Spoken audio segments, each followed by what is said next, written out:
வணக்கம். நான் உங்கள் அன்பான சயின்டிபிக் வேதிக் அஸ்ட்ராலஜர் அஸ்ட்ரோரஞ்சி பேசுகிறேன். நல்லது நினைப்போம், நல்லதே நடக்கும். தொடர்ந்து நம்மளுடைய காணொலியெல்லாம் பார்த்துட்டு இருப்பீங்க நம்புறேன்.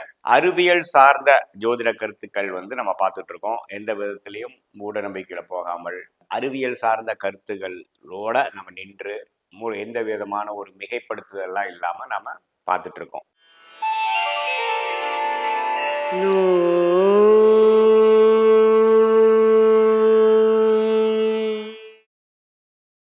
மேஷ ராசிக்கு இந்த வரப்போகிற செப்டம்பர் 2024 மாதம் எத்தகைய ஒரு மாதமாக இருக்கிறது, கோச்சாரத்தில் கிரக அமைப்புகள் எப்படி இருக்குது, பொதுவான அமைப்புகள் எப்படி அப்படிங்கிறத நம்ம பார்க்க போறோம். ஸோ அப்படி இருக்கும் பொழுது சூரியன் மாதத்துக்கு ஒரு தரம் மாறக்கூடிய ஒரு கிரகமாக இருக்கிறது.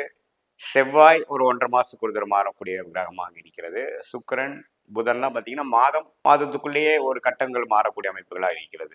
ஆனால் ஆண்டு கிரகம் என்று சொல்லப்படுகிற குரு, ராகு, கேது, சனி பார்த்தீங்கன்னா அதே இடத்துல தான் நீடிச்சு செப்டம்பர் மாதம் இருக்கிறாங்க. அதாவது ராகு மீனத்திலும், கேது கன்னியிலும், சனி கும்பத்திலேயே நீடித்திருக்கிறார். குரு பார்த்தீங்கன்னா ரிஷபத்தில் எடுத்திருக்கிறார். ஸோ குரு 2ஆம் இடத்துல, சனி 11ஆம் இடத்துல, ராகு 12ஆம் இடத்துல, கேது 6ஆம் இடத்துல மேஷராசிக்காரர்களுக்கு அப்படியே நீடித்து இருக்கிறார். அதே மாதிரி மாதந்தோறும் மாறக்கூடிய கிரகங்கள் பார்த்தீங்கன்னா ராசி அதிபதி என்று சொல்லப்படுகிற மேஷராசியோட அதிபதி செவ்வாய் 3ஆம் இடத்துல நீடித்து இருக்கிறார். எந்த விதத்திலையும் மாறாமல் மிதுனத்திலேயே இந்த மாதம் முழுதும் இருக்கக்கூடிய அமைப்புகள் இருக்கு. ஸோ ராசி அதிபதி மாற்றம் இல்லை, ஓரளவுக்கு சீரான ஒரு மாதமாக தான் இருக்க போகிறது என்று மேஷராசிக்காரர்கள் தெரிந்து கொள்ள வேண்டும். அதே சமயத்தில் 2ஆம் இடத்துல குரு நீடித்து இருக்கிறது பார்த்தீங்கன்னா ஓரளவுக்கு செப்டம்பர் மாதம் இந்த டோட்டலாகவே இந்த வருஷத்தில் இருக்கக்கூடிய அமைப்பாகிய அந்த ஒரு இன்க்ரீஸ் ஆஃப் இன்கம், ஒரு பணவரவை நோக்கி இருக்கிறது, கொஞ்சம் தள்ளி போகக்கூடிய அமைப்பு, அதுக்கு வேணுங்கிற முயற்சிகள் கொஞ்சம் அப்படியே போயிட்டு இருக்கக்கூடிய அமைப்புகள் இருக்குது. அதே சமயத்தில் 11ஆம் இடத்துல சனி இருக்கிறதும் பார்த்தீங்கன்னா நீடித்து இந்த லாபம் பெறக்கும், ஓரளவுக்கு பிரச்சனைகளாக தீர்ந்து அறுவடை செய்யக்கூடிய அமைப்புகளும் நீடித்து இருக்கக்கூடிய அமைப்புகள் இருக்குது. இப்போ பார்த்தீங்கன்னா சூரியன் பார்த்தீங்கன்னா செப்டம்பர் மாதம் 16ஆம் தேதி வரைக்கும் சிம்மத்திலும், 17ஆம் தேதியிலிருந்து மாதம் இறுதி வரைக்கும் பார்த்தீங்கன்னா கன்னிலையும் வரார். ஸோ 5ஆம் இடத்துல ஆட்சி பலம் பெற்றிருந்து 17ஆம் தேதி பார்த்தீங்கன்னா 6ஆம் இடத்துக்கு மாறுகிறார். இது எப்படின்னா ஒரு மாதிரியான உடம்பு விஷயங்கள், பண வரவுல பார்த்தீங்கன்னா கடன்படுதல், ஏதோ ஒரு விஷயத்துக்காக நம்ம ஒரு கடன்படுதல், இதே குழந்தைகள் விஷயத்துக்காக கொஞ்சம் செலவுகள் செய்து அது மாதிரி விஷயங்கள்லாம் கொடுக்கக்கூடிய அமைப்புகள் மாதத்தின் 2வது 3வது வாரமும் 4வது வாரம் செகண்ட் ஆஃப் என்று சொல்லப்படுகிற மாதத்தில் கொஞ்சம் அது மாதிரி விஷயங்கள் இருக்கு.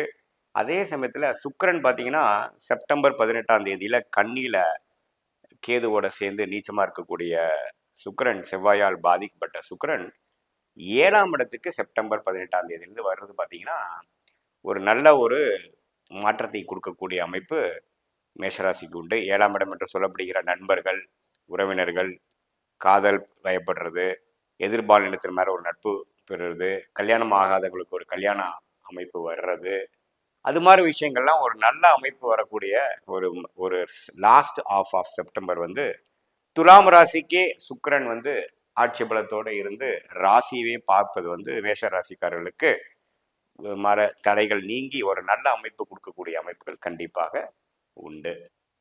அதே சமயத்தில் புதன் பார்த்தீங்கன்னா முதல் 3 நாட்கள் கடகத்திலும், அதுக்கப்புறம் பார்த்தீங்கன்னா 23ஆம் தேதி வரைக்கும் உங்களுக்கு சிம்மத்திலும், மாசத்தின் கடைசி வாரம் மட்டும் கன்னிக்கும் போகக்கூடிய அமைப்புகள் இருக்கு.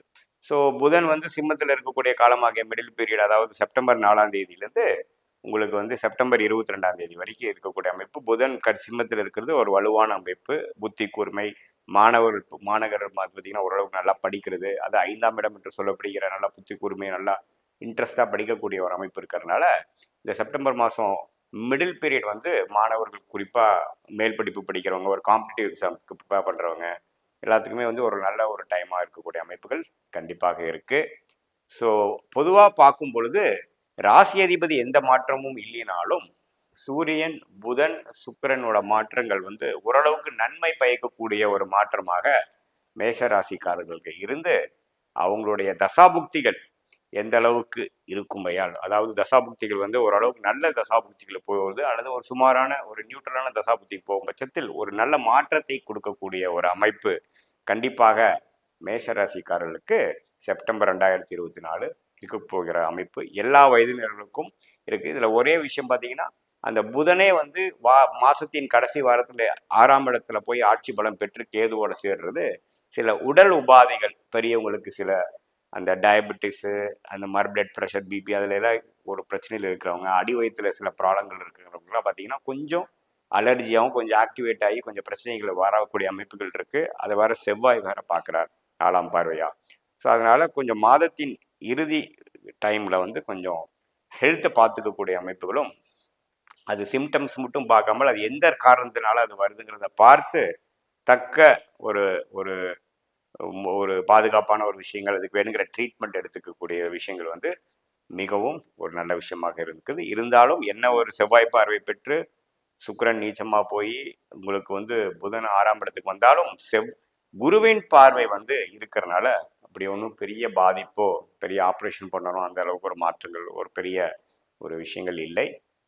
பொதுவாக சொல்லும்போது மாதம் முழுக்க ஓரளவுக்கு நல்ல விஷயங்களாகவும் மாதத்தின் 3rd and 4th வீக் என்று சொல்லப்படுகிற செகண்ட் ஹாஃப் வந்து ஓரளவுக்கு நல்ல மாற்றத்தை குறிப்பாக வந்து இந்த உறவுகள் விஷயத்துல, நண்பர்கள் விஷயத்துல, கல்யாண விஷயத்துல, சுப விஷயங்கள்ல ஒரு குடும்பத்தில் அன்னோனியங்கள் இல்லாமல் கணவர் மனைவிக்கிடையே ஒரு அன்னோனியம் இல்லாமல் இருக்கிறது வந்து செப்டம்பர் 18ஆம் தேதிக்கு அப்புறம் ஓரளவுக்கு புரிதலும் ஓரளவுக்கு ஒரு குவாலிட்டியான டைம் தே கேன் ஸ்பெண்ட் ஓரளவுக்கு வந்து ஒரு கணக்கு கிடைச்சிருக்கு பழைய மாதிரி இல்லை இப்போ ஓரளவுக்கு பரவாயில்லைங்கிற மாதிரி ஒரு நல்ல அமைப்பு கொடுக்கக்கூடிய அந்த 7ஆம் இடத்த சுக்கிரன் வந்து சுக்கிரன் துலாம் வீட்டிலேயே ஆட்சி பலம் பெற்று 7ஆம் இடம் பெறுவது கண்டிப்பாக ஒரு நல்ல அமைப்பு இருக்குங்க.